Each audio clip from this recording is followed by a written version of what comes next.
अस्सलाम वालेकुम जी, मैं हूं मारिया अली। आप देख रहे हैं मेरा चैनल। 28 मार्च के आते ही पाकिस्तान में जी एक बार फिर से जल्जलों का सिलसिला शुरू हो चुका है। इतवार को इस्लामाबाद और खैबर पख्तूनख्वा के मुख्तलिफ इलाकों में जल्जला आया है। मरकज जो है वो हिंदुकश का पहाड़ी सिलसिला है और इससे साइंसदानों की जो पेशन गोई है वो भी सच साबित होने लगी है। क्या ईरान अफगानिस्तान से आने वाला जल्जला जो है वो पाकिस्तान में तबाही का मौजब बन सकता है? मरकरी और मुश्तरी के साथ मिलकर ज़मीन जो है वो तकरीबन 24 घंटों में एक झुरमट में बड़े ज़लज़ले का पेश खैमा बन सकता है। अगले 48 घंटे इंतहाई इम्पॉर्टेंट है।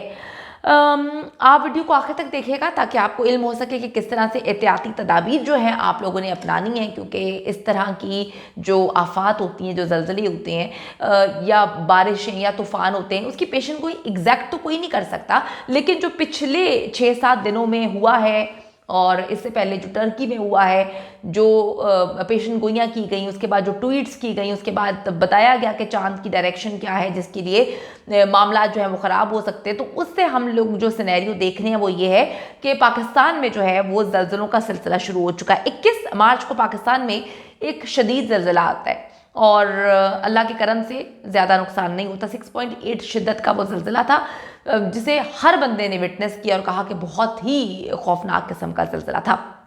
कुछ लोग मुझे मैसेजेस कर रहे हैं और कह रहे हैं कि जी आप मत डराएं। देखिए जी, अगर हकाइक को बताना, फैक्ट्स पे बात करना डराना होता है तो फिर आप लोगों को कोई भी ऐसी चीज़ नहीं देखनी चाहिए या आपको फैक्ट्स पे बात नहीं करनी चाहिए या फिर आपको बिल्कुल साइड पे हो जाना चाहिए और कोई भी चीज़ जो है वो आपको बस अपने तख़य्युलाती ज़िंदगी में और दुनिया में रहना चाहिए।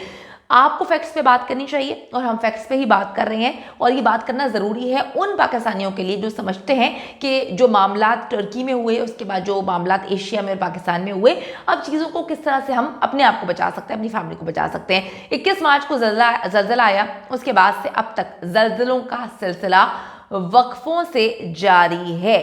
पाकिस्तान में आया जल्जला और इससे पहले टर्की में ये जल्जला आता है और इसकी पेशन गोई साइंसदानों ने पहले कर दी थी। प्रिडिक्शन में एग्जैक्ट टाइम और जल्जले की शिद्दत तो नहीं बताई जा सकती, लेकिन तारीख और इलाका बताकर अवाम की बड़ी तादाद को बचाया जा सकता है।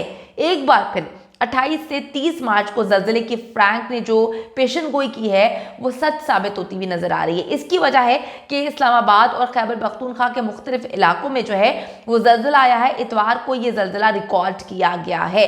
21 मार्च से अब तक जो है वो मुतादिद जल्जले पाकिस्तान में रिकॉर्ड किए गए हैं। पहले आफ्टर शॉक्स का सिलसिला जो है जारी रहा इस्लामाबाद में, लेकिन उसके बाद जो है वो मुतादिद जल्जले 21 मार्च से लेके अब तक आ चुके हैं। पाकिस्तान की बात कर रही हूँ अभी मैं। इस्लामाबाद और खैबर पख्तूनख्वा के मुख्तलिफ इलाकों में इतवार के रोज़ जो है जल्जला आया है और मैं आपको बताती चलूँ कि जल्जले के झटके महसूस किए गए। रेक्टर स्केल पर जल्जले की शिद्दत 4.1 रिकॉर्ड की गई। जल्जला पैमा मरकज़ के मुताबिक इस्लामाबाद और गिरदोनवा में जल्जले के झटके महसूस किए गए थे, जबकि खैबर पख्तूनख्वा के मुख्तलिफ इलाकों में भी 4.1 शिद्दत का जल्जला जो है वो महसूस किया गया। जल्जले की गहराई जो है वो 96 किलोमीटर थी। जल्जला दिन 1:1 जो है 59 पर जल्जला जो है वो आया था और इसका मरकज वही हिंदुकश का पहाड़ी सिलसिला था। हिंदुकश का पहाड़ी सिलसिला मैं आपको बताती चलूँ कि अब तक मंगल से लेके अब तक जो है वो मुतादिद जल्जले पाकिस्तान में आ चुके हैं, जिसमें जो है 4.1, 4.3, 4.2, 4.4 इस तरह के जल्जले अभी तक पाकिस्तान में आए हैं। ये 21 मार्च के बाद 6 दिनों में आने वाला 5वां जल्जला था, जिसकी शिद्दत 4.3, 4.2, 4.1, 4.4 तक रही है पाकिस्तान में। जो 21 मार्च को जल्जला आया था, आप सबको पता है कि उसकी शिद्दत जो है वो 6.8 थी। 21 मार्च को इस्लामाबाद, पंजाब और केपीके में शदीद जल्जला महसूस किया गया। जल्जला आया था, इसके बाद इस्लामाबाद और पंजाब के मुख्तलिफ शहरों में जल्जलों के झटके महसूस किए गए। आफ्टर शॉक्स का सिलसिला भी यहाँ पर जारी रहा था और फिर बलूचिस्तान में 4.3 शिद्दत का जल्जला आया और अब एक बार फिर इस्लामाबाद और केपीके में इतवार को जल्जले के झटके महसूस किए गए हैं। ये तमाम शवाहिद जो है इस बात की तरफ इशारा करते हैं, साबित करते हैं कि जो साइंसदान की तरफ से की गई 28 से 30 मार्च की शदीद जल्जले की पेशन गोई है वो दुरुस्त दिखाई दे रही है, दुरुस्त होती हुई दिखाई दे रही है।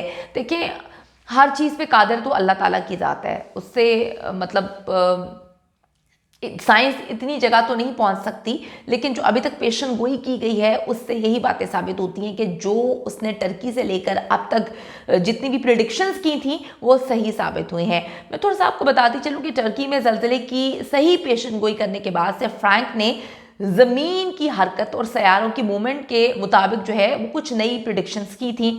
फिर तकरीबन 1 महीने पहले जो है वो उसने ये बता दिया था कि एशिया में, जिसमें पाकिस्तान, अफ़गानिस्तान, इंडिया और चाइना वगैरह शामिल है, यहाँ पर ज़लज़ला आ सकता है। अगर हालात ऐसे ही चलते रहे तो फिर 28 से 30 मार्च को 7 शिद्दत का ज़लज़ला जो है आने की इसने प्रिडिक्शन की हुई है। इस ज़लज़ले की लपेट में पाकिस्तान, ईरान, इंडिया भी आएंगे, क्योंकि इसका जो मरकज़ है वो को हिंदुकश है।